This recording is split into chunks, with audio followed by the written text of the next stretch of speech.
selon le pays et l'heure à laquelle vous nous écoutez. Bienvenue dans Bola Latina, le podcast 100% football latino de la rédaction de Lucarne Opposée. Alors comme d'habitude, vous connaissez la rengaine, je vous encourage à continuer d'interagir avec nous sur Facebook, Twitter, YouTube et tous les réseaux sociaux où l'on se trouve. Bien entendu, je vous encourage également à tendre l'oreille vers nos autres podcasts, que ce soit Culture Soccer pour l'Amérique du Nord, Efrika pour l'Afrique ou bien l'FC Corner pour l'Asie. Je me permets également de vous rappeler, chers amis, que le second numéro de Lucarne Opposée Magazine est disponible sur notre site. Foncez vous le procurer. Un dossier football féminin sous Lucarne Opposée, une rétro 1984, des tas d'histoires et de culture foot au programme. Franchement, ça en vaut la peine, je vous l'assure. Vous l'aurez peut-être remarqué, lors du Bola Latina numéro 7, nous n'avons évoqué ni la Colombie, ni le Mexique. Eh bien, ce n'est ni un oubli, ni une bouderie, c'est tout simplement que l'on vous réservait ça pour le prochain. Vous l'aurez compris, pour ce 8e Bola Latina, direction donc la Liga Aguila et la Liga MX. Sans oublier la case Noticias bien sûr, c'est parti.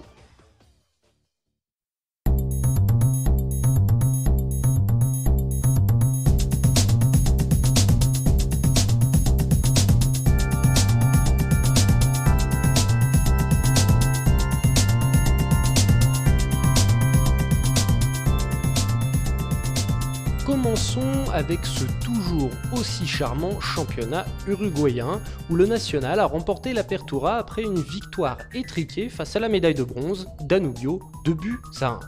Peñarol avait pourtant fait le nécessaire pour perturber son rival en écrasant 4-1 le Defensor de Ayrton Kugo, unique buteur des Violets. En vain, les coéquipiers de Cebolla Rodriguez regretteront probablement longtemps cette défaite face au promu relégué qu'on n'aime pas trop à la rédac parce que fruit du démoniaque foot business va des rétro satanas, le fameux Torquay. On notera que le Defensor a de nouveau terminé la rencontre à 9 et que le susdit Ayrton Kugo s'est permis de modifier la déco du stade Carbonero en enfonçant son poing dans la porte du vestiaire visiteur. Une petite verveine peut-être, cher Ayrton ? Enfin, dès mercredi 16, on retrouvera tout ce petit monde pour un tournoi intermedio où les équipes seront divisées en 2 poules et où la finale entre le vainqueur de chaque poule devra avoir lieu le 10 juin, quelques jours avant le premier match des 7 matchs de l'Uruguay à la Coupe du Monde. 7 matchs, on reconnaît bien là l'humour de Jérôme Le Signe qui m'écrit cette brève.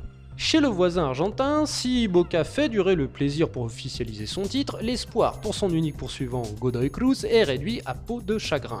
Il faudrait, pour que le titre échappe aux hommes de Schelotto, en plus de voir les Xeneises perdre leurs 2 derniers matchs, que le club de Mendoza rattrape une différence de 10 buts au goal average. Il reste tout de même un brin de suspense dans la course aux places continentales, où Independiente, Talleres et éventuellement le Racing tenteront de ravir le ticket pour la Libertadores que détient actuellement Huracan. En ce qui concerne la Sudamericana, la bataille opposera Defensa y Justicia, Unión de Santa Fe, Argentinos Juniors, Belgrano, Colón, mais également les 2 géants River et Estudiantes. Avantage pour le moment aux 3 premiers cités. Du côté chilien des Andes, si la guerre des universités voit la Católica prendre le large devant la U de Concepción et la U de Chile, c'est surtout le sélectionneur colombien de la Roja, Reinaldo Rueda, qui détonne dans les médias. L'ex-technicien de l'Atlético Nacional et de Flamengo a en effet déclaré que son mandat à la tête de la bande à Alexis Sanchez serait remis en question si Arturo Sala quittait le trône de l'ANFPE à la fin de l'année 2018. Une question de respect réciproque, de loyauté et de conditions idéales pour continuer à développer son projet correctement, selon les propres mots de l'intéressé. Les prochaines élections seront donc décisives pour la stabilité du renouveau chilien. En Bolivie, la grosse surprise, c'est la défaite de San José qui perd son match aller de quart de finale contre le promu Destroyer qui continue d'épater la galerie. C'est touché, on verra si c'est coulé pour le fameux Destroyer. Dans les autres rencontres, Blooming vole en éclats devant le Jorge Wilstermann 4-0, Bolivar s'impose chez le Nacional Potosí 2-1 et The Strongest en fait de même sur le terrain d'Oriente Petrolero, tout petit but 1-0. Match retour ce week-end. Un petit mot de championnat péruvien pour signaler le match nul 1 but partout dans la finale allée du Torneo de Verano qui oppose le Sporting Cristal au Sporting Huancayo. Mais on reviendra dessus plus en détail avec Romain Lambert incessamment sous peu. Mais tout cela est assez éclipsé au pays des Incas par le retour sur les terrains de l'idole Paolo Guerrero, qui a foulé la pelouse du Maracana pour 31 minutes de jeu lors de la victoire de Flamengo contre l'Internacional Porto Alegre. Le temps tout de même de délivrer une passe décisive à Everton Ribeiro pour le 2-0. On rappelle que la FIFA est revenue sur sa première décision de réduire la sanction de Paul Guerrier et souhaite lui infliger 6 nouveaux mois de suspension. C'est tout un pays qui prie pour la clémence de la presque toute puissante institution. Le Brasileiron est en tout cas ravi de retrouver l'une de ses vedettes et ce ne sont pas moins de 55 000 spectateurs qui étaient présents dans le mythique stade de Rio pour ce Flamengo international. Une belle affluence qui est avant tout le résultat d'une belle campagne d'accessibilité de la trésorerie flamenguista. Voyez plutôt, les prix avaient été réduits entre 10 et 100 reais, soit entre 2 et 20 euros. Sympa, non? Bon allez, trêve de bavardage, on part tout de suite pour le pays des cafeteros pour nous pencher sur le cas de la Liga Águila colombienne.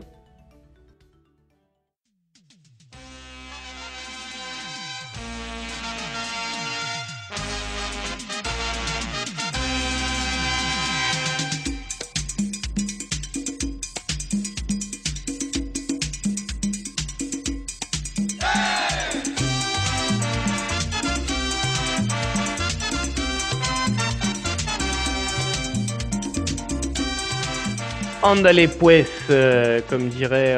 oh non, mais c'est nul, donc je refuse en fait de faire cette intro.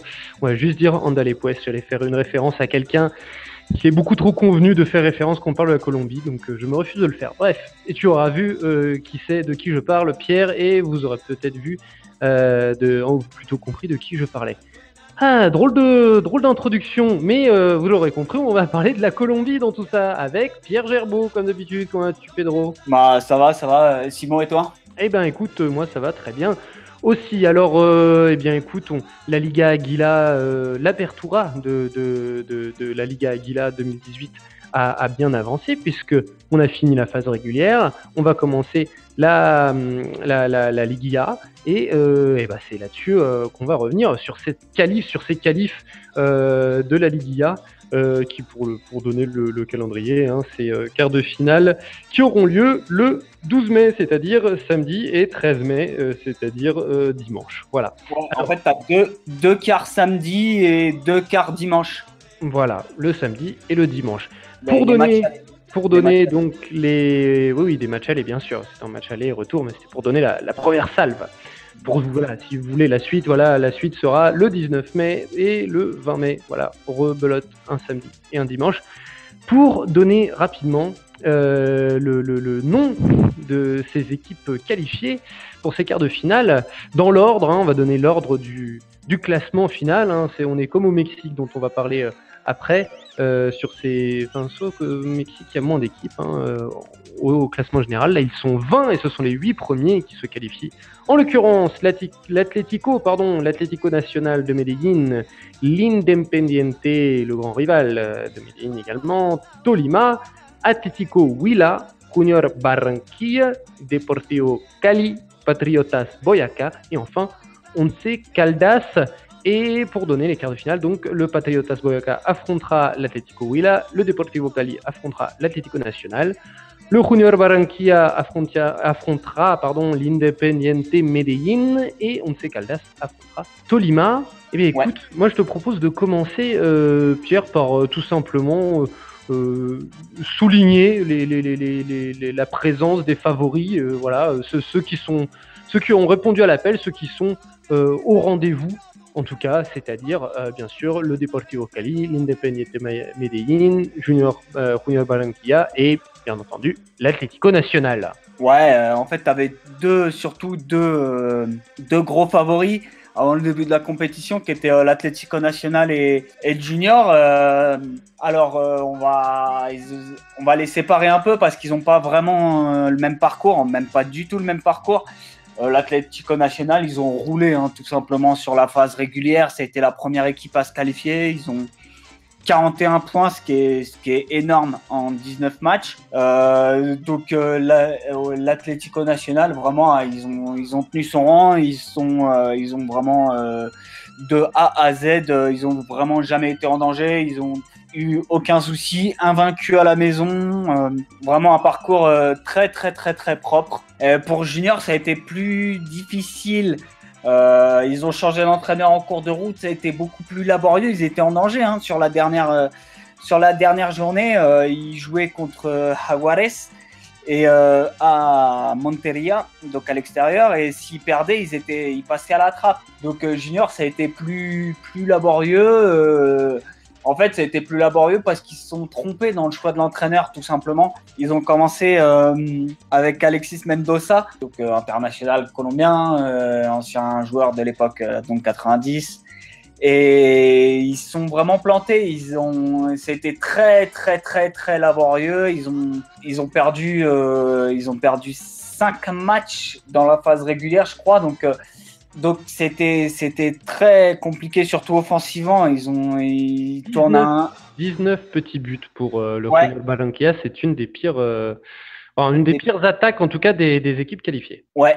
Donc c'est vraiment un gros problème. Pour ça, c'est un problème qu'on a pu voir aussi en Libertadores, et ils ont un gros problème à la finition, et notamment parce qu'en attaque, il y a quelqu'un qui prend beaucoup de place, mais qui est pas très efficace, qui est Théo. Et voilà, Junior, c'est une équipe, il leur faut 5-6 occasions nettes pour marquer, et ça, c'est un problème, que ce soit en Libertadores ou en championnat. Théo Gutiérrez qui, bon, alors bien sûr, le fait d'avoir du mal à la finition est bien sûr antérieur à cet événement, mais Théo Gutiérrez qui ne va pas forcément aller beaucoup mieux puisqu'il a eu des problèmes personnels avec un assassinat au sein de sa famille, simplement, enfin une balle perdue. Donc c'est quelque chose d'assez dramatique, et on se doute que ça va être encore plus compliqué pour ce pauvre Théo qu'on n'accablera pas. Non, on l'accablera pas, mais je pense qu'il a fait son temps et qu'il prend beaucoup de place dans le vestiaire, et je pense que voilà, il a fait énormément de choses et pour le foot colombien, et je pense que il est temps de tourner une page et remercier Théo pour ce qu'il a fait. Ouais. En revanche, une équipe qui va très bien à Medellín, mais décidément d'ailleurs, on peut considérer que les deux équipes de Medellín vont très bien, c'est l'Independiente. Ouais, le DIM aussi. Alors, tu parlais du grand rival de l'Atlético Nacional. Non, grand rival de l'Atlético Nacional, c'est l'América de Cali, et dans une moindre mesure Millonarios. Le Deportivo Independiente Medellín, c'est le petit frère de l'Atlético Nacional. Ouais, il n'y a pas du coup un gros derby par rapport au fait de venir de la même ville. Enfin, d'ailleurs, quand un vrai derby, c'est censé, le mot derby provient de clubs d'une même ville. Exactement. Non, il y a la haine est plus forte avec les clubs, mais d'autres villes. D'accord. Ouais. Il y a pas de haine en fait entre les deux clubs de Medellín. Vraiment, non, c'est pas comme tu aurais dans deux mêmes villes, comme tu dois avoir au Brésil. Oui, par exemple, voilà, justement, un Flamengo Vasco, ça va être très intense. Un Palmeiras Corinthians, ça va être très intense. Un Palmeiras Flamengo, ça va être intense, mais la rivalité n'est pas la même parce que on avait deux clubs carioca, deux clubs paulistano, et là on a un club carioca paulistano, c'est pas la même ville, pas pareil. Ouais, non, mais voilà, tu as dit, et ouais, ça c'est beaucoup plus chaud. Mais non, il y a pas, franchement, il y a pas de haine entre les deux clubs de Medellín. Hein. Vraiment, c'est petit frère. Ouais, c'est vraiment le petit frère. Très bien. Alors, qu'est-ce qui a fait le succès du DIM sur ces qualifications? Qui termine deuxième, qui termine second. Ouais, ils ont bien tourné, ils ont des bons joueurs. Le DIM, c'est avec la meilleure attaque, 32 buts. Ouais, c'est une attaque très très solide. Ils ont des attaquants, que ça soit Léo Castro, que ça soit Cano, et dans une moindre mesure il y a Caicedo, et c'est franchement, le DIM, c'est une équipe très très solide. Ils ont des bons joueurs dans à peu près toutes les lignes, et donc c'est une équipe avec un entraîneur qui connaît un espagnol, Ismaël Rescalvo qui connaît bien la Colombie parce qu'il était entraîneur à Envigado avant. Donc le DIM, pardon, c'est une équipe aussi qui a tourné, qui a très très bien tourné. C'est vraiment c'est une bonne équipe. D'ailleurs, le plus beau match de la phase régulière, pour moi, c'était le derby entre le derby entre les deux équipes de Medellín, l'Atlético Nacional DIM. C'était un match de très très très haut niveau. Donc c'est logique que le DIM se retrouve à ce niveau-là. Ils ont gagné la plupart de leurs matchs. Ils ont fait plus d'un match sur deux. Ils doivent être à 10 victoires ou 11 victoires, un truc comme ça. Donc non, franchement, il n'y a aucune surprise et c'est une vraie bonne équipe. Et le quart de finale, le Deportivo Independiente Medellín Junior, ça va être, à mon avis, ça va envoyer. Ouais, ça va être très très très très solide. Un travail donc récompensé pour l'Independiente Medellín. Et enfin, notre quatrième grosse écurie qualifiée en toute logique, j'ai envie de dire que c'est Deportivo Cali, au contraire de son rival, mais on y viendra après. Alors le Deportivo Cali qui termine 6e, ça avait passé juste, hein, surtout vu comment ils se sont écroulés vers la fin, mais comment dire, mais ils se sont quand même qualifiés. Qu'est-ce qu'on peut espérer avec une équipe qui est sur une dynamique aussi grinçante? Le Deportivo Cali, en fait, t'as une chance sur deux. Donc il y a des fois et c'était vraiment pas si facile que ça. Ils sont mieux partis qu'ils ont terminé en fait. Ils ont eu la chance d'avoir un Pepe Sand qui a explosé tout sur 5-6 matchs. Il était vraiment fort et ils ont eu aussi des décisions, je pense notamment à un Deportivo Cali Santa Fe où l'arbitre assistant, ils sont à 0-0 et l'arbitre assistant, il oublie 2 hors-jeu qui font but pour Cali qui sont flagrants. Donc, ils ont eu un peu de réussite aussi sur certains matchs. Et donc, ouais, Cali, c'est vraiment une chance sur deux. C'est dingue, quoi. Ils doivent être… pour le coup, là, c'est tout ou rien, quoi. Et en quart de finale, ils sont contre l'Atlético Nacional, qui est aussi le deuxième gros quart de finale du plateau, quoi. Et ça va être, à mon avis, je pense que ça va être compliqué parce que l'Atlético Nacional, collectivement et individuellement, c'est vraiment beaucoup plus fort. Et ouais, Cali, ils ont un des 3 meilleurs joueurs de la Liga, qui est un 10, qui est Nicolas Benedetti, qu'on va trouver en sélection colombienne après le mondial. Et donc, qui est le joueur créatif de cette équipe, qui leur a aussi donné un coup de main au moment opportun. Donc ouais, Cali, c'est tellement aléatoire cette équipe-là que on verra. Mais je pense que pour sortir l'Atlético Nacional, pour moi, ça va être trop haut pour eux. D'accord. Eh bien, écoute, on va aussi voir si ce sera trop haut pour nos 4-3. C'est pas surprise, mais en tout cas, c'est des équipes plus outsiders qui sont parvenues à se qualifier pour cette Liga parce qu'il y a eu de la casse et du coup, il y a eu de la casse parmi certains autres gros et du coup, ça a laissé de la place. Ça a laissé de la place à donc Tolima qu'on voit régulièrement. Quand même, Tolima, on les voit le temps Libertadores. Enfin voilà. Libertadores, moins, c'est plus Sudamericana en fait. Voilà, dans les coupes continentales. Tolima, je les ai déjà vus en Libertadores, il me semble. Eh il y a fort longtemps. Fort longtemps, tu vois, j'avais l'impression que c'était plus récent. Comme le temps passe vite. Enfin bref, voilà, Tolima qu'on a habitude de temps en temps, d'accord, à voir en Libertadores, mais surtout au niveau continental Sudamericana. Mais avant tout, donc, l'Atlético Huila, qui a terminé à une surprenante 4e place. Et enfin, les 2 derniers qualifiés, Patriotas Boyacá et Once Caldas, qui est un club que tu m'avais déjà expliqué. Moi, je pensais que c'était un très grand club. Tu m'as expliqué que c'était pas un si très grand club que ça. Mais c'est tout de même un club qui a gagné une Libertadores en 2004. 2004, ouais, contre Boca Juniors au Peno. Donc on sait Caldas, une équipe un peu à la gloire moyenne, mais qui a tout de même des sacrées lignes à son palmarès. Mais ça faisait longtemps qu'on les avait pas vus à ce niveau, me semble-t-il. Alors, on va peut-être commencer par qui veux-tu commencer? Alors, on va essayer de faire dans la hiérarchie des surprises. On va commencer par la moins grosse surprise de ce classement, qui est Tolima.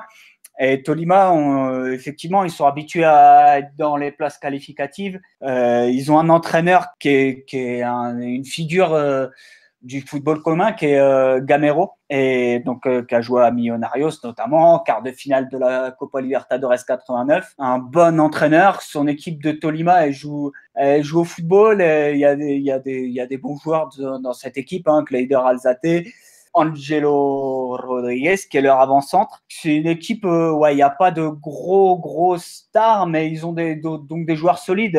Joël Silva dans la cage, qui est paraguayen. Donc c'est une équipe qui a quelques bons joueurs, mais qui a surtout un bon collectif, qui est difficile à manœuvrer, notamment à la maison. Ils ont battu Junior à la maison. Ils ont battu Millonarios. Donc c'est une équipe qu'on attendait à voir à ce niveau-là. Alors peut-être pas troisième, mais on attendait à les voir dans les 8. Après, dans les demi-surprises, en tout cas des équipes qu'on n'attendait pas forcément, c'est Patriotas et Huila. Alors Patriotas, ils ont commencé très très fort leur championnat, et ils ont un avantage, c'est que aussi à la maison ils sont très très difficiles à bouger, notamment parce que aller jouer là-bas à 2800 mètres d'altitude à Tunja, et 2800 mètres ça pèse, et c'est un avantage qu'ils ont, et ça tu peux pas faire autrement. C'est la particularité de ce championnat-là. C'est que tu as 6 équipes qui sont à 2600 mètres ou plus, et donc tu peux rien faire contre ça. Donc Patriotas, ils ont eu cet avantage-là. Ils ont commencé fort. Ils sont allés gagner dès la première journée à Santa Fe, à Bogota contre Santa Fe. Donc c'est une équipe qui a pas un peu comme Tolima, il y a pas d'individualité. Ils ont un joueur qui a bien marché, qui est leur capitaine Rivas, et voilà, ça a suffi pour se qualifier, voilà, sans trembler, hein. Ils ont été tout le temps en position. Donc une bonne équipe, mais qui a surtout bénéficié d'avoir cet avantage-là de jouer en altitude. Pour Huila, ils ont surtout un collectif, et ils ont en fait à chaque extrémité du terrain, ils ont des joueurs qui ont fait la différence. L'Atlético Huila, ils ont un duo d'attaquants, Lopez Duarte, qui a marqué, que je dise pas de bêtises, mais ils ont dû marquer 3/4 des buts de leur équipe à eux deux. Donc c'est évidemment, ça fait la différence. Le capitaine Omar Duarte d'ailleurs, et surtout ils ont aussi dans les cages un gardien qui fait la différence. Ils ont un très très jeune gardien, et c'est ce qu'a fait la diff. Ils ont qui est prometteur, hein, probablement un des meilleurs gardiens du championnat. Donc à ce niveau-là, ça fait son nom m'échappe, mais je suis en train de chercher le gardien là. Mais voilà, ils ont cette différence là qui a été faite à chaque extrémité du terrain, et il y a pas de secret. Quand tu as un duo d'attaquants qui marche très très bien et très fort en Liga, Aguila, et qui a un gardien qui est énorme, ça fait la différence. Donc voilà, les Banguera, j'ai trouvé le nom. Voilà, Banguera, mais je tiens à préciser qu'il n'y a rien à voir avec le gardien mythique équatorien du Barcelone de Guayaquil. Voilà, rien à voir. Il a 22 ans et colombien. Voilà. Et donc c'est. Donc, juste pour revenir sur tes deux buteurs, 8 buts pour Duarte, 5 buts pour Lopez, pour Eduard Lopez, ce qui fait 13 buts sur un total de 20 buts. Voilà. Donc voilà, ils ont ces joueurs-là qui font la diff. Et après, alors est-ce que ça suffira pour aller en demi-finale? Oui, pourquoi pas. Ils peuvent y aller, hein, en demi. Après, plus loin, franchement, j'y crois pas. 12 buts pris pour l'Atlético Huila, hein, tu l'as dit, hein, des qualités devant et derrière. Bon, on a compris, devant, ça repose surtout sur 2 individualités, mais derrière, il y a un bon gardien, mais c'est aussi plus une question d'homogénéité et de solidarité de groupe défensive. Donc 12 petits buts encaissés. Sachez que c'est la 2e la seconde meilleure défense du championnat derrière l'Atlético Nacional. Mais comme tu l'as dit en préambule, au début de cette chronique, l'Atlético Nacional est un petit peu hors concours. Ouais, et donc oui, là, faut travailler, faut féliciter le travail de Cravioto, l'entraîneur qui a créé cette homogénéité et qui a réussi à sortir ces deux individualités à chaque extrémité du terrain et qu'on fait la différence.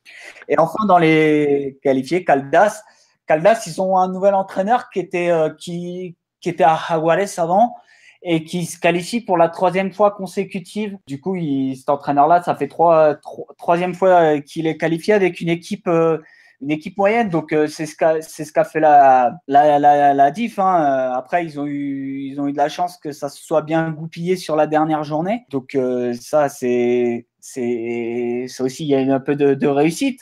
Puisque Caldas prend un carton pour la dernière journée, ils prennent 4-1 face à une équipe du bas de classement hors qualif, qui est l'Alianza Petrolera. Mais c'est finalement pas si logique que ça. L'Once Caldas, le nouvel entraîneur qui est arrivé, qui est Bodert, qui a des origines allemandes, mais qui est cartagenero et qui a fait un bon début de saison avec le Once Caldas de Manizales.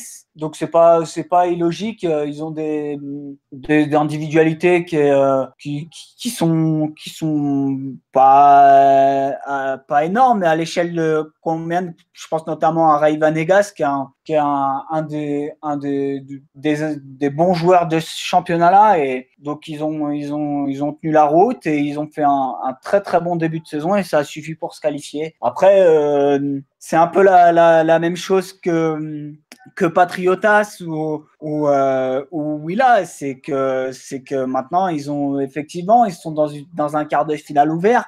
Et donc, il y aura peut-être de quoi aller en demi, mais plus loin que la demi-finale, j'y crois pas. Très bien. Et bien voilà donc pour ces 8 équipes qualifiées, favoris donc, et plus outsiders. Et comme on l'a vu, la répartition de ces quarts de finale fait que les 4 favoris se rencontrent et les 4 outsiders se rencontrent, comme tu l'as dit. Exactement. Il y aura des oppositions favoris à outsiders en demi-finale. Par contre, des favoris, il y en a qui se sont, mais alors, bien viandés dans cette phase régulière. Alors déjà, il y a les 2 clubs de Bogota, Millonarios et Santa Fe. Bon, Millonarios qui était à ça de se qualifier. C'est Caldas, s'il se qualifie, c'est aussi grâce à une mauvaise performance des Millonarios, une défaite des Millonarios lors de la dernière journée. Le Santa Fe, lui, c'était encore un petit peu plus compliqué. Et alors, par contre, l'América des Cali, c'était l'Esina. Ils sont retombés dans des travers que leurs supporters n'avaient pas connus depuis un petit moment. Époque descente en série, en 2e division. Pourquoi ne pas commencer par eux, quoi. On a même pensé à nouveau à la relégation du côté des Diablos Rojos. Alors, la relégation, non, parce que le système colombien fait que… C'est le quotient. Exactement, pas totalement. En fait, c'est un système qui est totalement du n'importe nawak, qui est complètement, je vais pas dire illégal, mais qui est vraiment pas logique et qui est un peu dégueulasse pour les équipes qui montent. C'est-à-dire que, en fait, ils prennent les résultats sur les 3 dernières saisons. Donc, en fait, ils mettent des points aux équipes qui montent sur des trucs qu'ils n'ont pas joué. C'est-à-dire que les équipes qui montent sont déjà, en fait, en position de relégable avant que la saison ait commencé, par rapport au nombre de points. Et après, effectivement, tu as un nombre de points à rattraper. C'est du n'importe nawak, ce système. Donc, c'est compliqué. La relégation, non, parce que J'avais cru voir que l'América avait été de nouveau en danger, mais m'avait semblé lire un titre comme ça. Mais en tout cas, ce n'a pas été une saison toute rose, et donc puisqu'il termine 17e sur 20 avec 22 petits points. Que s'est-il passé du côté de l'América alors? L'América, ils sont très très mal partis. Ils ont changé d'entraîneur en cours de route. Polila da Silva est parti, a démissionné, et c'est arrivé un peu trop tard parce que l'América, ils ont globalement bien terminé leur saison. Donc ils se sont fait venir un entraîneur brésilien que personne connaissait, qui sont allés chercher dans les équipes portugais, pardon, pas brésilien, portugais, qui étaient dans les équipes de jeunes à Millonarios, qui a aucune expérience en niveau senior. Et depuis que Pedro Felicio Santos est arrivé, bah ils sont plus. Bah, il y a au moins plus d'ambition dans le jeu déjà, et donc ça c'est plus facile pour gagner des matchs parce qu'avec l'Uruguayen Polilla Silva c'était plutôt solide, c'était allez on va au charbon, on va au mastic et on est là, on essaye surtout de pas prendre de buts et voilà.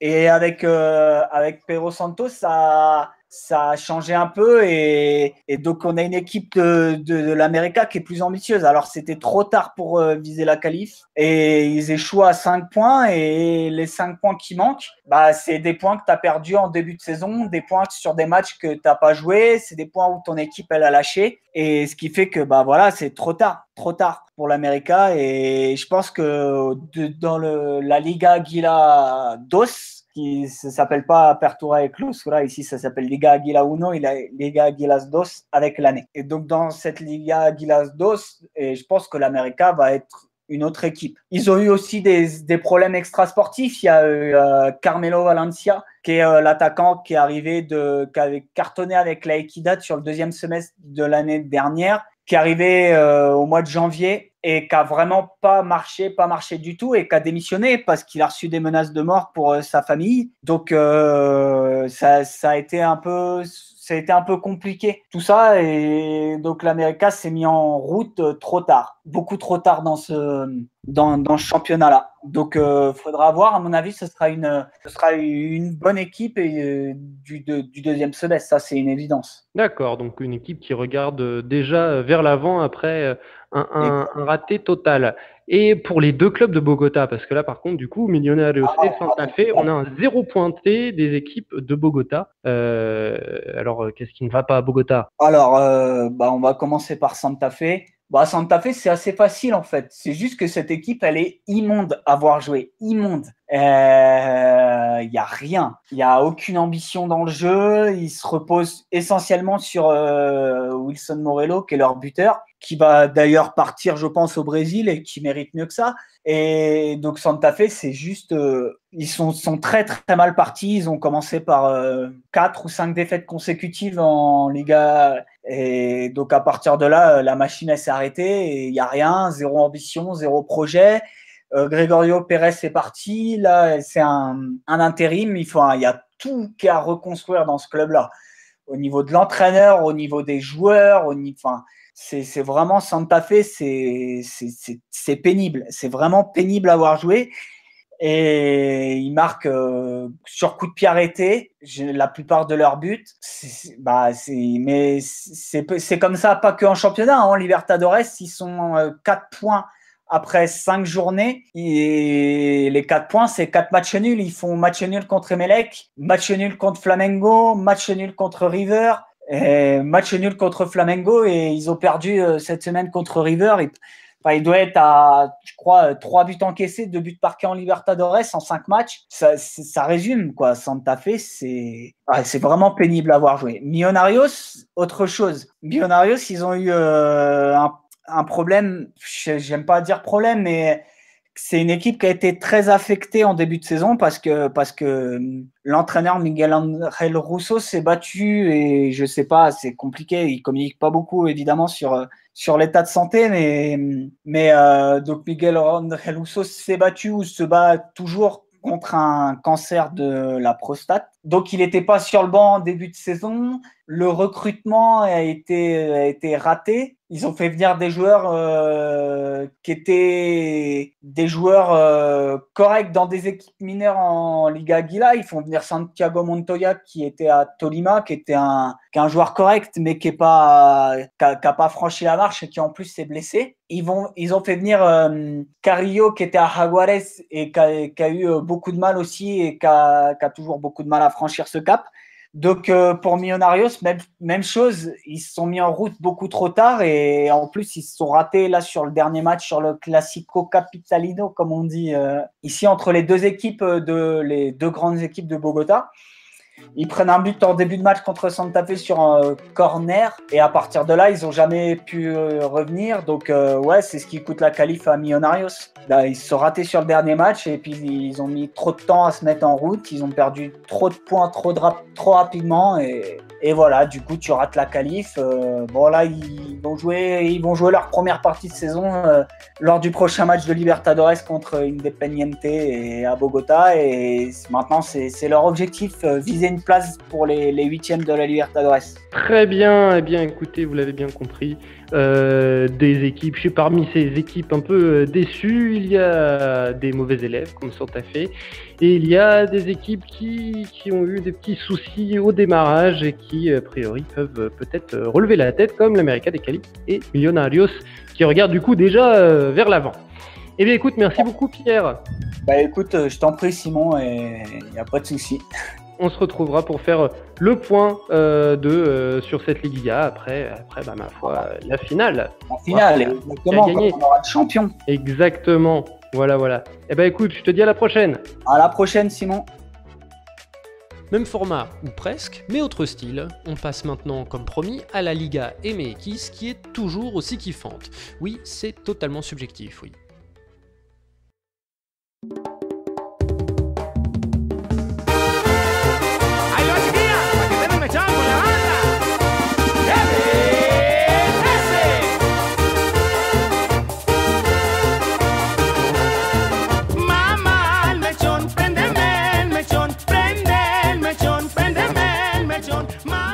Direction maintenant les plages de sable fin et l'eau turquoise du Yucatan et des Caraïbes, mais également des volcans enflammés comme le Popocatépetl, des déserts arides comme le désert du Sinaloa et du Chihuahua, et puis aussi les jungles tropicales, les sombreros, la tequila et tout le tutti quanti, parce que, et oui, parfois c'est un peu vexant pour les Mexicains d'être stéréotypés de la sorte.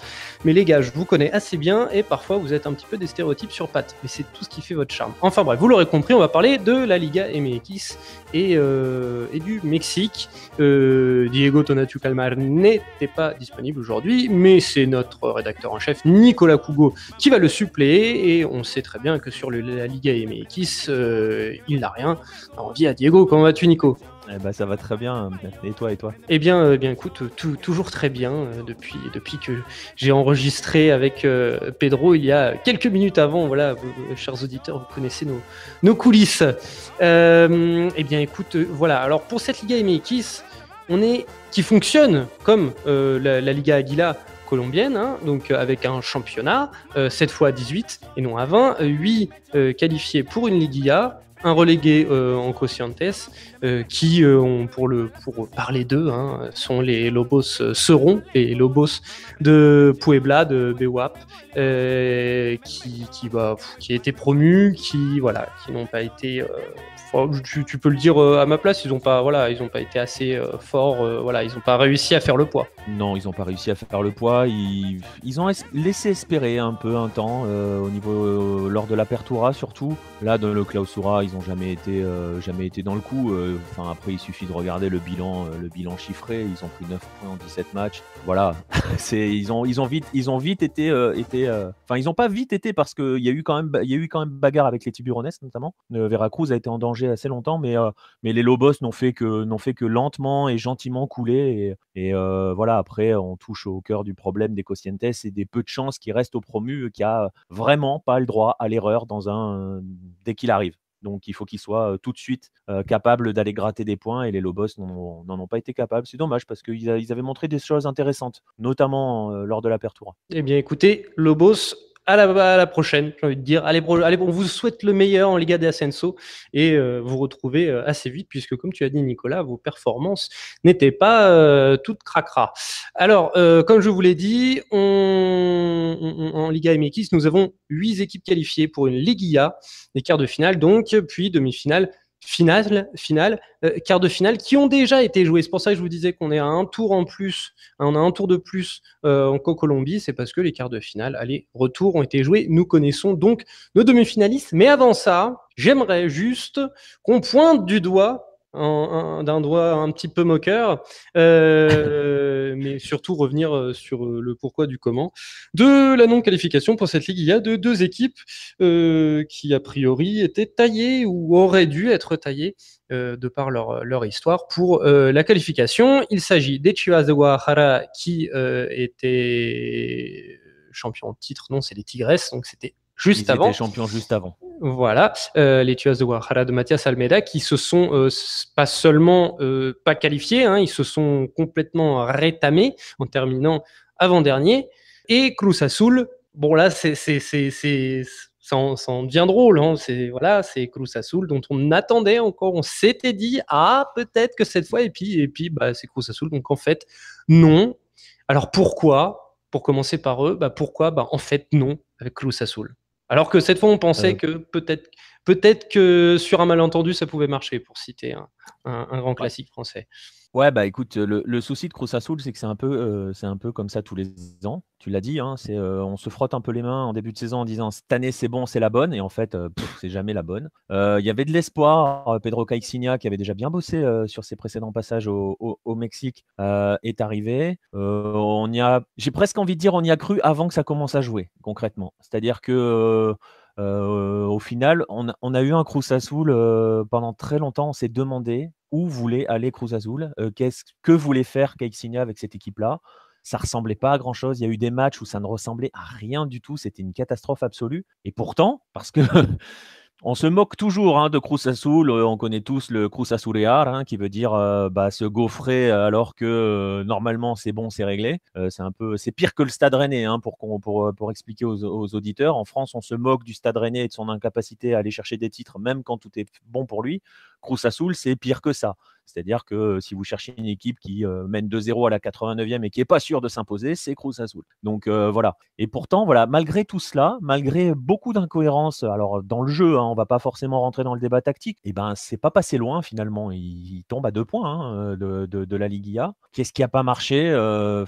Voilà, c'est Cruz Azul. Même si je sais pas s'il y a vraiment eu un réel espoir de qualification vraiment dans ce Clausura, parce que franchement, il y a eu des matchs où on s'est vraiment posé des questions sur cette équipe. Et si on regarde son évolution au classement, elle n'y a quasiment jamais cru. Concrètement, je crois que sur les 17 journées, elle n'est que 2 fois dans le top 8. Donc voilà, ça pose les bases d'une saison, d'un tournoi plus que médiocre. Très bien, oui, c'est un peu dommage pour eux, et on se demande quand même si un jour, c'est un peu forcé, mais on se demande quand même si un jour cette dynamique va quand même se briser, parce que comme tu le dis, les années passent et s'accumulent pour le Cruz Azul, qui est en théorie un club historique, mais qui galère à assumer son rôle, son passé, sa gloire d'antan. D'ailleurs, à propos de gloire d'antan, sachez que une tête connue de Lucarno Posé, monsieur Ricardo Peláez, est devenu directeur sportif du Cruz Azul.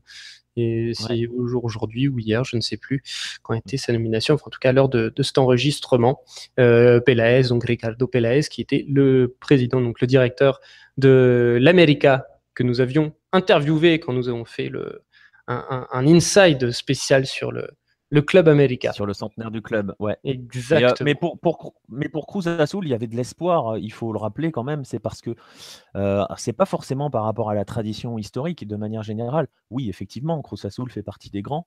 D'ailleurs, voilà, c'est un débat classique au Mexique sur qui sont les grands du foot mexicain, mais c'est un autre débat. Mais il faut rappeler que sous Paco Remes, lors de l'Apertura, Cruz Azul était en Liguilla. Cruz Azul était même parfois extrêmement séduisant dans le jeu. Et ça s'est mal fini avec Paco Remes. Il y a eu des soucis autres que footballistiques. Mais au final, j'ai envie de dire, ils ont un peu tout balancé, quoi. Paco Remes est parti. Et Caixinha est arrivé et ça n'a pas fonctionné. Alors j'imagine, tu l'as dit, Peláez vient d'arriver, j'imagine qu'ils vont encore tout balancer pour repartir à nouveau. C'est Cruz Azul. C'est une entreprise c'est du ciment à la base. Donc voilà. C'est tout à fait vrai. Et donc le second déçu, c'est les Chivas de Guadalajara, qui avait eu une décennie très compliquée, dont on pensait avec Mathias, donc on pense toujours a priori qu'avec Mathias Almeida, la puissance des Chivas, l'un des clubs les plus titrés du pays, à égalité avec l'América, je crois qu'ils les ont égalés d'ailleurs en remportant leur dernier titre en 2017. Je dis pas de bêtises? Ouais, c'est ça. Ouais, Ils ils ont l'ont gagné égalé, le hein. Clausura. Voilà, et donc ils ont remis les choses à égalité. On pensait, voilà, les Chivas revenus sur le devant de la scène, et puis patatras, mais puis bien patatras, avec donc une 17e place sur 18, 3 victoires, 6 nuls, 8 défaites. Voilà, vous voyez l'ampleur des dégâts, et 4 défaites de rang lors des 4 dernières journées. Encore une fois, qu'est-ce qui s'est passé? Qu'est-ce qui s'est passé? Sachant que cette avant-dernière place fait suite à un tournoi d'ouverture, terminé, à la 13e place et avec genre, 2 points d'avance sur le 16e. Donc 2 tournois, qui sont des catastrophes absolues. Il faut dire les choses. On peut aussi dire que, les Chivas ont vraiment, enfin en tout cas Mathias Almeida a sauvé sa tête, en remportant la Conca Champions, sans séduire, parce qu'on a rarement vu une équipe mexicaine se faire bouger comme elle s'est fait bouger, en finale, hein, je veux dire, par Toronto. C'est difficile, on a la sensation que le cycle Almeida, même s'il n'a pas forcément été long, est déjà fini. On a la sensation qu'il y a aussi un retour de karma, suite au titre, parce qu'on se rappelle des déclarations du coach argentin. Je l'aime beaucoup, hein, mais parfois il est un petit peu maladroit quand il explique que voilà, lui, il veut prendre la sélection parce qu'en même temps, il est prêt, hein, il l'a montré et tout. Depuis, ça ne fonctionne pas. C'est l'inconnu. Que va-t-il se passer à Chivas? Est-ce que Mathias Almeida va vraiment garder sa place? C'est une vraie question. Alors oui, il y a le mondial des clubs à la fin de l'année. On a vu qu'il y a déjà des joueurs qui partent, hein. Rodolfo Pizarro, qui est essentiel, va probablement, je ne sais pas si c'est fait, mais va aller au Rayados. Voilà, que s'est-il passé? En fait, ça sent le one shot, ce qui s'est passé, tout simplement, la victoire de Clausura 2017. Voilà, ça sent le coup génial. On a gagné, mais en fait, on n'a rien construit et on n'a surtout aucune certitude. Très bien. Eh bien, écoute, on va voir, on va mettre ce point d'interrogation sur les Chivas et on va le garder pour le plus tard et observer ça avec attention, puisque, comme on le rappelle, hein, c'est le Boca du coin. Hein. C'est voilà, c'est l'un des 2 géants. Tu l'as dit, il y a 4 géants, mais le Chivas, c'est quelque chose de particulier pour les Mexicains. En tout cas, en termes de popularité, c'est le club le plus populaire du pays. Voilà, c'est un fait. C'est le gentil de l'histoire, hein, dans Oui, notre, c'est on en avait exactement. beaucoup entendu parler à l'América. Voilà, il y a 2 grands clubs véritablement, le gentil et le méchant. Il y a les Chivas et l'América. C'est les 2 vraies grandes institutions sont là. Eh bien, écoute, en parlant d'institutions, passons aux bons élèves, ceux qui se sont qualifiés pour ces quarts de finale, les 8 équipes, donc, qui, dans l'ordre, sont Toluca, l'América, justement, de DF, l'América Club, les Rayados de Monterrey, Santos Laguna del Torreón, Tigres de Monterrey également, on ne vous les présente plus, Tijuana, les Cholos de Tijuana, les Cholos, donc, si vous ne le savez pas, Cholos, qui est le diminutif de Choloskin Quintel, un nom très compliqué, aztèque, et très très compliqué à dire, qui sont donc des chiens très particuliers, gros chiens de guerre, un peu sans poils, enfin bref, vous chercherez sur internet, c'est assez particulier, c'est leur symbole, les Cholos de Tijuana. Les Pumas, dont le symbole est les Pumas, voilà, de l'université de l'UNAM, grande université d'Amérique latine de Mérigo DF, et les Monarcas Morelia. Tiens, puisqu'on est dans les symboles, Monarcas, pourquoi? Parce que papillons monarques, qui sont une espèce de papillons qui se réunissent par, j'ai envie de dire millions, mais je crois que j'ai l'impression d'être un peu too much, mais je ne crois pas. Ils se réunissent en tout cas par centaines de milliers, ça c'est sûr, dans les bois des montagnes de la région de Morelia, qui est Michoacán, pour former des énormes essaims de reproduction et qui ensuite migrent vers le nord, vers les États-Unis. Si vous voulez le visiter, c'est assez fantastique. On peut se balader avec des centaines, enfin, faut pas avoir la peur des insectes. Mais du coup, il y a des centaines de papillons qui se posent sur vous. Voilà, c'est assez fantastique. Voilà, c'était le petit point animaux et football. Les quarts de finale ont opposé, du coup, très logiquement, selon les places, Toluca à Morelia, l'América à l'UNAM dans un classico, un classico de feu. Monterrey, et puis de feu, on va voir qu'il a été de feu surtout pour quelqu'un, enfin, surtout d'un côté. Monterrey a été opposé à Tijuana et Santos Laguna à Tigres. Et je vais donner les résultats et après on va revenir sur eux. Toluca, parce qu'en fait, voilà, juste pour vous dire, quand il y a un match nul final, hein, donc sur l'aller et sur le retour, et puis pareil avec les buts à l'extérieur, ça fonctionne? Non, c'est pas les buts à l'extérieur. Ils fonctionnent ou pas? Non.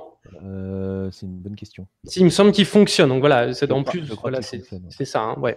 Donc voilà, quand on a un match nul total, aller-retour plus match à l'extérieur, voilà, personne prend l'avantage. C'est la position de l'équipe dans la phase régulière qui prime. Par exemple, Toluca, qui a fait 2-2 contre Morelia à l'aller et 2-2 au retour, a été qualifié à la faveur de sa première place par rapport à la 6e place de Morelia. Il en a été de même pour Santos, qui donc se qualifie au détriment des Tigres, en ayant fait perdu 2-0 à l'aller, gagné 2-0 au retour, en se qualifiant grâce à une meilleure place au classement général, et d'ailleurs un gros drame pour les Tigres. Dans les deux autres cas, Tijuana se qualifie face à Monterrey, ce qui est encore un assez gros tremblement de terre. D'ailleurs, du coup, ça veut dire que les deux clubs de Monterrey sont sortis, j'en étais même pas rendu compte. À la faveur d'un match nul à l'aller et d'une victoire 2-1 au retour, et l'América s'est défait de son rival Félidé en l'emportant 4-1 à la maison et en gagnant 2-1 au retour. Tranquille, les doigts dans le nez. Voilà, à peu près. Par quoi veux-tu commencer? Écoute, tu as l'embarras du choix. On peut commencer par le plus facile, justement. On peut commencer par l'América qui s'est promené face aux Pumas. C'était pas à la maison le match aller, le 4-1, c'était chez les Pumas. Ah oui, pardon, oui, c'était là-bas. Pire.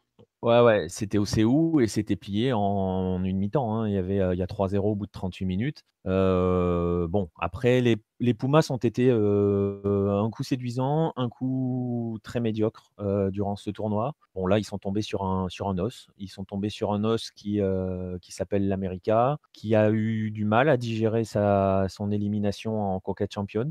Elle a fait mal. D'une part parce que c'est l'América et d'autre part parce que c'est l'América, voilà.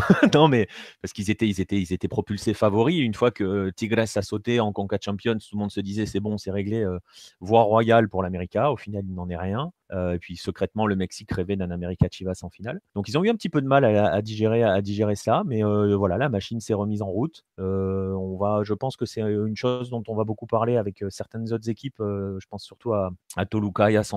Il y a un sacré équilibre du côté de l'América entre une belle assise et un potentiel offensif de feu. Et puis, il y a quelques individualités qui font la différence, dont une, Mateusz Uribe, qui marche sur le Mexique tout simplement pendant ce tournoi. Et voilà, bon, l'América s'est promené face aux Pumas.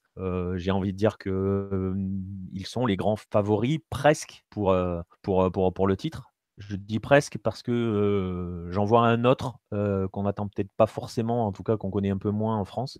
Moi aussi, je pense. Je pense qu'on parle du même. Ouais, je pense qu'on parle du même, qui joue en vert et blanc. Qui joue en vert et blanc et qui a un buteur qui marche sur l'eau. Exactement. Donc voilà. Mais l'América est redoutable avec, je le dis, ce système offensif avec Ibarra, Menez, Cecilio Dominguez et Oribe Peralta. Voilà, c'est costaud. L'América est très très solide et Herrera a fait une équipe hyper équilibrée et assez intéressante à voir jouer. Mais comme tu l'as dit, d'ailleurs, puisque c'est leur adversaire en demi-finale, pour parler de cette équipe dont on peut penser qu'elle peut aller au bout et qu'elle peut passer l'América. Moi, je pense qu'elle peut largement le faire. C'est donc Santos Laguna, l'équipe d'El Torreón, qui est une ville qui se trouve dans le nord du pays, dans le nord-ouest, sur la côte, si je ne m'abuse, dans le Nuevo León, donc pas loin de Monterrey, logiquement. Tampico, tout ça. Bref, pour ceux qui connaissent. Santos Laguna, donc qui joue en blanc et vert, vous l'aurez compris, vert et blanc, et qui marche en grande partie grâce au talent et à la réussite de son attaquant cabo-verdien, et je l'ai en... Cap-verdien. Qui se la pète, ça me vient en Brésil, en portugais, Cap-verdien, voilà, Giannini, qui en est à 14 buts. 14 buts. voilà. Il faut savoir qu'on joue, qu'il n'y a que 17, du coup 17 plus 2, 19. Il n'y a que 19 matchs qui ont été joués, 14 buts en 19 matchs. C'est pas mal du tout, surtout que Santos Laguna n'est pas toujours une équipe qui a les moyens de l'América, de Tigres. Donc voilà, mais du coup ma question, c'est est-ce que Santos ne repose que sur Giannini? Eh ben, ça serait simple. On n'en ferait pas un favori s'il ne dépendait que de Giannini. Puisque tu étais un petit peu dans les statistiques, le chiffre qui parle pour Giannini, c'est un but toutes les 87 minutes. Voilà. Donc c'est un but par match concrètement. Et si ça ne dépendait que de lui, ça serait entre guillemets facile à gérer. Il suffirait, tu vas me dire, il suffit de bloquer Giannini, même quand un mec marche sur l'eau, il y a toujours moyen de le bloquer. D'ailleurs, et ça peut être un souci pour Santos Laguna, autant le dire tout de suite, il s'est blessé en marquant face au Tigres. Mais si je ne m'abuse, c'est ce qu'avait dit Ponce Pilate et il s'est quand même vachement bien planté. C'est vrai.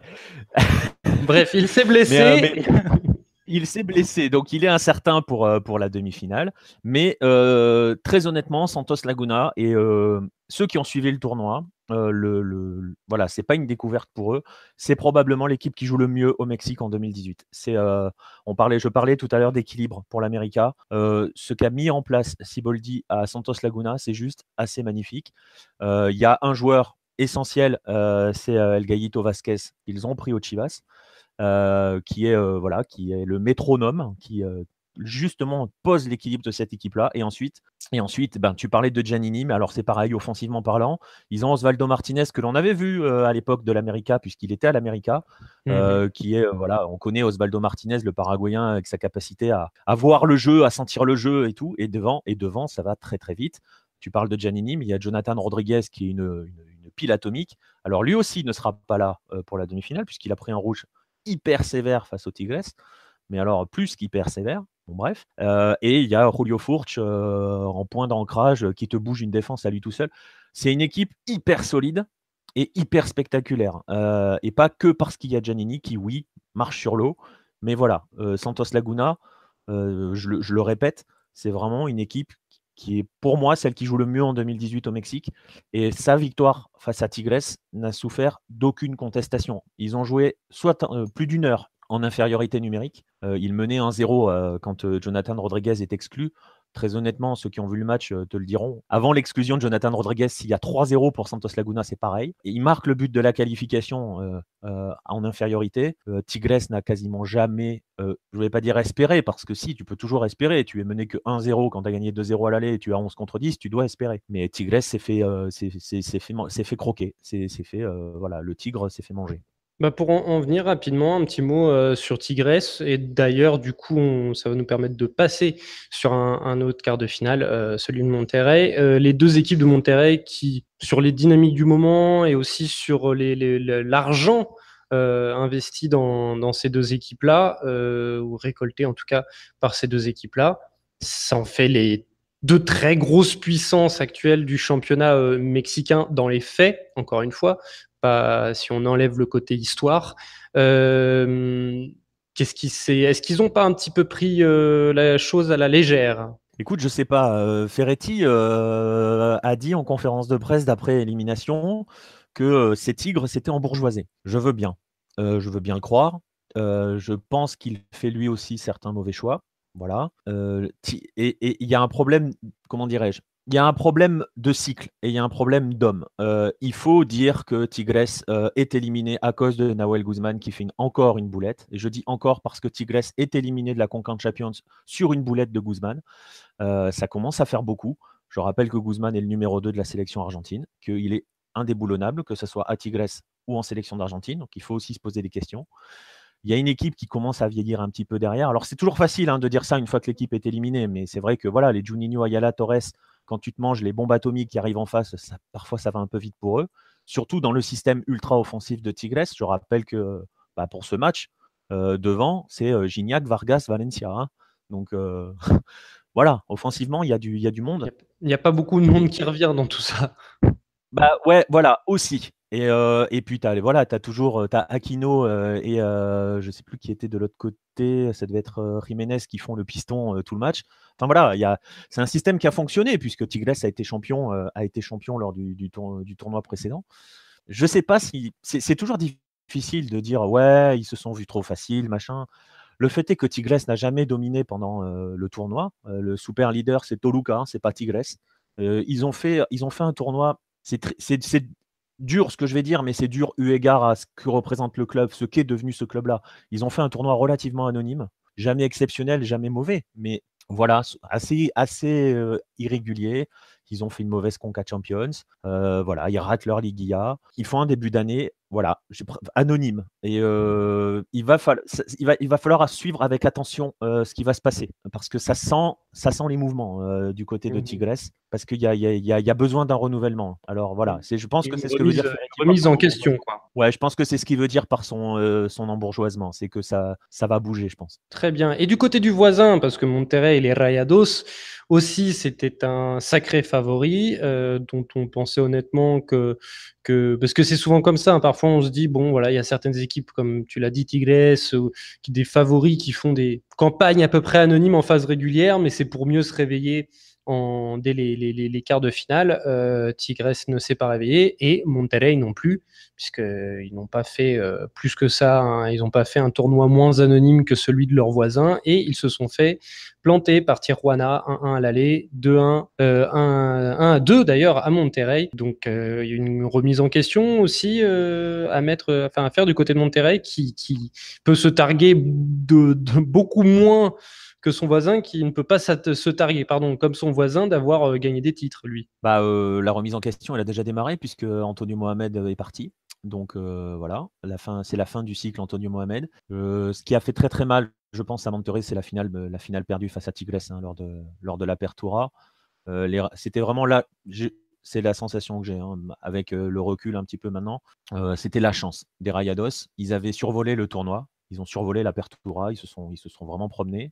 Ils perdent en finale face aux voisins. Donc forcément, c'est dur à vivre. Et là, ils ont fait un tournoi, bah oui, que tu l'as dit, et comme Tigres, ils ont fait un tournoi relativement anonyme, hyper irrégulier. On les a jamais,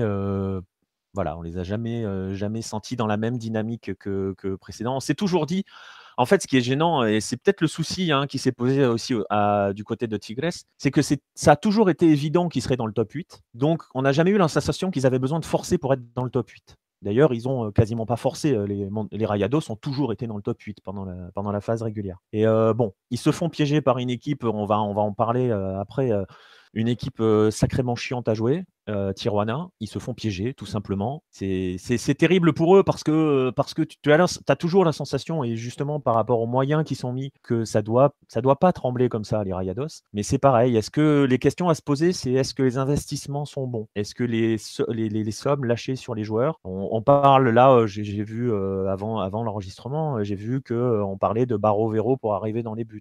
Je ne sais pas combien de gardiens consomment les Rayados chaque saison. On a déjà Hugo González qui avait succédé à Alexander Dominguez, qui avait succédé à.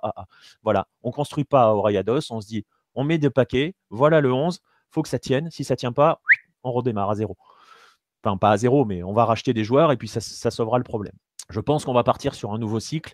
Je ne suis pas convaincu que les Rayados soient... ça va dépendre de qui ils vont nommer, mais je ne suis pas convaincu que les Rayados vont être aussi sereins la saison prochaine. Très bien, bon écoute. Et Tijuana dans tout ça, parce que bon, j'allais dire, bon bah écoute, on verra pour Monterrey, mais c'est un peu la même sensation que j'ai. C'est-à-dire que c'est une grande entreprise footballistique et financière qui a du mal à s'y retrouver sur le plan sportif. Ouais. On connaît d'autres équipes qui ont ce genre de problème, hein, sans les citer. Avec des sommes bien plus importantes. Ouais, non, mais c'est ça, c'est exactement ça. C'est un peu la même chose, je trouve, au final. Et Tijuana dans tout ça, parce que finalement, ils éliminent une grosse écurie, Tijuana, mais est-ce que c'est surprenant? Est-ce qu'ils sont là par hasard? Bah, j'ai presque envie de dire oui. En fait, concrètement, pour dire les choses clairement, ils se qualifient pour la Liguilla en toute fin de tournoi. Ils se qualifient surtout parce que Pachuca n'a pas été capable de battre l'Atlas à la dernière journée. Voilà, ils ne sont pas les seuls à passer grâce à ça, mais voilà, franchement, Tijuana, c'est une équipe. J'ai utilisé le mot chiant, il est à deux sens, hein, dans la façon dont je dis c'est une équipe chiante. C'est pas spectaculaire à voir jouer. Mais bon, tu vas me dire, le football n'est pas forcément qu'une affaire de spectacle, contrairement à ce qu'on veut bien nous vendre. Mais c'est pas une équipe géniale, mais c'est une équipe hyper efficace qui sait profiter de la moindre erreur. Monterrey l'a payé cash, hein, d'ailleurs. Il a fallu deux erreurs au retour pour être puni direct. C'est une équipe qui s'est fait promener par les Red Bulls en Conca Champions, qui avait galéré déjà pour arriver en quart de finale, si je ne me trompe pas. Oui, quart de finale de la Conca Champions. Ils avaient sorti, mais à l'arrache, Motagua. C'est une équipe qui n'a jamais brillé dans le tournoi. Je me souviens d'un Cruz Azul Tijuana regardé un dimanche soir qui a été une horreur absolue. Bon, bref.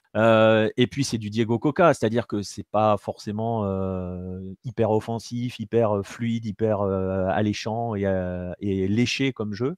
Mais ça fonctionne. Il y a des joueurs, il y a du talent quand même. Hein. Faut pas minimiser cette équipe-là. Mais j'ai presque envie de dire, on l'attend tellement pas que c'est peut-être l'équipe la plus dangereuse. Donc voilà, on va voir. Mais c'est une équipe. Elle est difficile à définir en fait. Je suis désolé, mais elle est difficile à définir. Ça arrive. Elle a jamais Ça brillé, elle a jamais marqué les esprits, mais elle est là.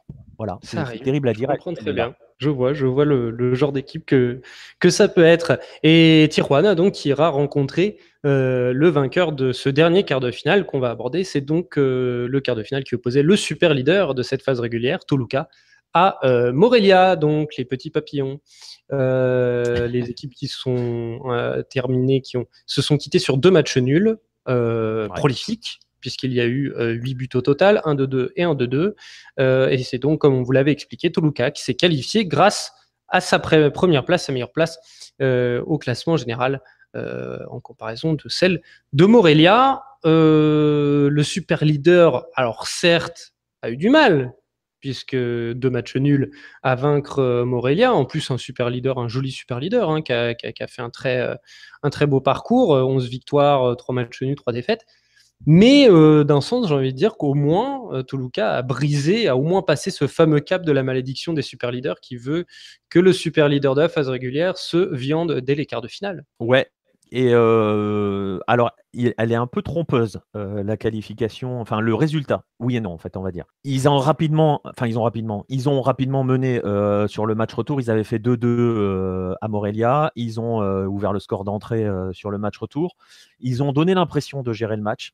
Même s'ils ont souvent souffert, parce que Morelia, c'était très intéressant, offensivement parlant. On a pensé qu'ils avaient tué le match quand Sambuesa a envoyé sa merveille de coup franc, parce que bon, voilà, 2-0, 85e minute, quand tu as fait 2-2 à l'aller, c'est réglé. Ils ont trouvé le moyen de se faire peur. Et je pense, tu parles de la malédiction de Super Leader, je pense que c'est peut-être le match le plus important pour eux, ce match retour, et cette faculté qu'ils ont eu à se faire peur dans les arrêts de jeu, parce qu'ils prennent, pour dire les choses, hein, ils prennent un but à la 91e et un but à la 92e, en gros sur le coup d'envoi quasiment. Ils perdent la balle sur le coup d'envoi et sur l'action qui se termine, il y a 2-2. Et donc Morelia était à un but de la qualif, concrètement. Alors que, bon, Toluca, je disais tout à l'heure, Tirana, c'est une équipe chiante. Pendant très longtemps, on a dit pareil de Toluca. C'est une équipe chiante qui est capable de prendre des points. Tu sais, dans les vieux couplets qu'on entend parfois ou quand on veut caricaturer la Ligue 1, on prend les points, on est bien en place. Ça a souvent été ça, Toluca.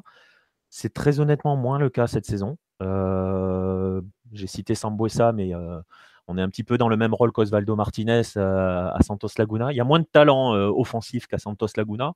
Mais bon, et il y a le feu follet Quiñones qui a été recruté, qui est un mec imprévisible en dehors du terrain.